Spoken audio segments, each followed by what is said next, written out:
猫打呼噜旅馆。有一天，一个旅行团来到了森林旅馆，河马经理和浣熊小姐忙着接待客人。大伙儿坐在旅馆的大厅里，等候着浣熊小姐给他们安排房间。旅途太劳累了，没过一会儿，大伙儿开始打起瞌睡来。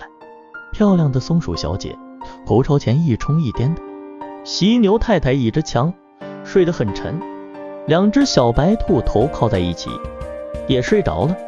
最有趣的是猫女士，她一合眼就打起呼噜来了，呼噜呼噜，那声音把大伙儿都惊醒了。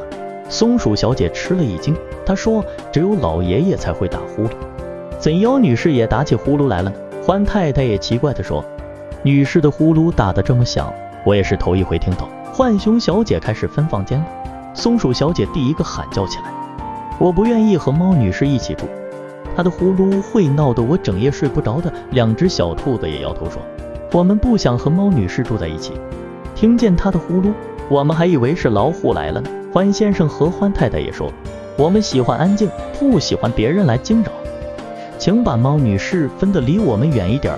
只有犀牛太太说，猫打呼噜并平常的事儿，就让我和猫女士一起住吧。第二天天蒙蒙亮，旅馆的大厅里热闹起来。松鼠小姐哭哭啼啼的，她的小脚趾头上包着纱布。原来松鼠小姐爱漂亮，她怕呼噜声把她的妆容弄花。而猫女士则一脸无辜地说，我只是打呼噜，不会吵到你们的。大伙儿听到猫女士的解释都宽心了不少。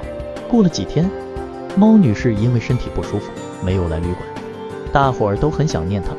到了晚上，松鼠小姐、小白兔们和欢太太、犀牛太太一起在客厅里看电视。忽然他们都听到了门外传来的敲门声，是猫女士吗？大家一起问，是的，是我。猫女士打开门，脸上带着微笑，我想和你们一起度过这个美好的夜晚，但是我现在有点不舒服，就不在旅馆住了。众人纷纷起身跑到门口迎接猫女士。当他们把猫女士围在中间时，她高兴地说，谢谢你们这段时间以来的照顾和陪伴，我真的很感激，不过现在我得回家了。众人祝猫女士旅途愉快，并纷纷表示以后还会再见。在猫女士离开的最后一眼，她回头看了眼大家，露出了一个灿烂的微笑。